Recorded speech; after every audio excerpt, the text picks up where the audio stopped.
এনআইএর বিরুদ্ধে তৃণমূলের চাঞ্চল্যকর অভিযোগ, সোশ্যাল মিডিয়ায় অভিষেকের তীর, বিজেপি এনআইএ আঁতাতের পর্দাফাঁস। আচরণবিধির মধ্যেই তৃণমূল নেতাদের বিরুদ্ধে ষড়যন্ত্র। এর মধ্যে নীরব নির্বাচন কমিশন, নিজের ভূমিকা সম্পূর্ণ ভুলে গেছে কমিশন। অভিষেক বন্দ্যোপাধ্যায় বিঁধলেন এবার বিজেপি এনআইএ আঁতাতের পর্দাফাঁস, এমনই উল্লেখ করলেন। আরো বিস্তারিত জানাচ্ছেন আমাদের সঙ্গে টেলিফোন লাইনে রয়েছেন আমাদের বিশেষ প্রতিনিধি দেবজ্যোতি ঘোষ। দেবজ্যোতি, থেকে ভূপতিনগরের যে ঘটনা ঘটেছে তাতে তীব্র প্রতিক্রিয়া জানানো হয়েছে।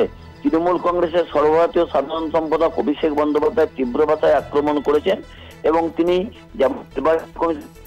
করছেন নির্বাচন কমিশন সমস্ত কিছু জানা সত্ত্বেও এবং তাদের আদর্শ আচরণ এভাবে এনআইএ তদন্ত করছে এবং এনআইএর এসপির সঙ্গে যেভাবে জিতেন্দ্র সিং এর যোগাযোগ স্পষ্ট হয়েছে, তৃণমূল কংগ্রেসের পক্ষ থেকে সমস্ত এই ফ্ল্যাটের ঠিকানা থেকে শুরু করে জিতেন্দ্র তেওয়ারি যে দেখা করতে গেছিলেন হাতে সাদা একটি প্যাকেট নিয়ে, সেখানে টাকা ছিল কিনা তাও প্রশ্ন তুলেছেন তৃণমূল কংগ্রেস।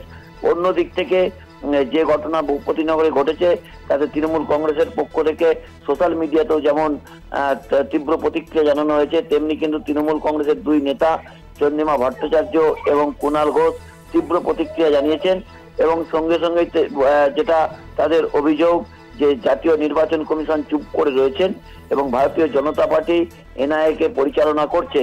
এনআইএর সঙ্গে অভিষেক বন্দ্যোপাধ্যায় এটা বলতে চাইছেন যে নির্বাচনের আবহে বিজেপি এনআইএর যে আঁতাত, সেই আঁতাত আরো স্পষ্ট হচ্ছে এই ঘটনায়, এমনটাই দাবি বা এমনটাই অভিযোগ করছেন তিনি। দেখো, তৃণমূল কংগ্রেসের মূল অভিযোগ কিন্তু যে এনআইএর সঙ্গে ভারতীয় জনতা পার্টির নেতৃত্বের বৈঠক হয়েছিল।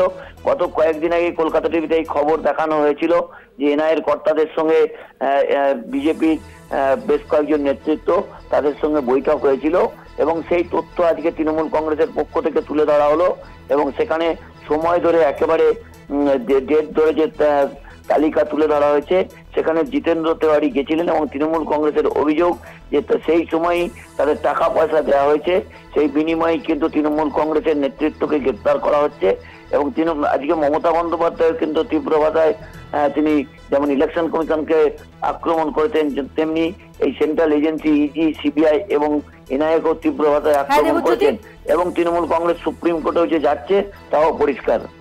ধন্যবাদ। কথা বললাম আমাদের বিশেষ প্রতিনিধি দেবজ্যোতি ঘোষের সঙ্গে।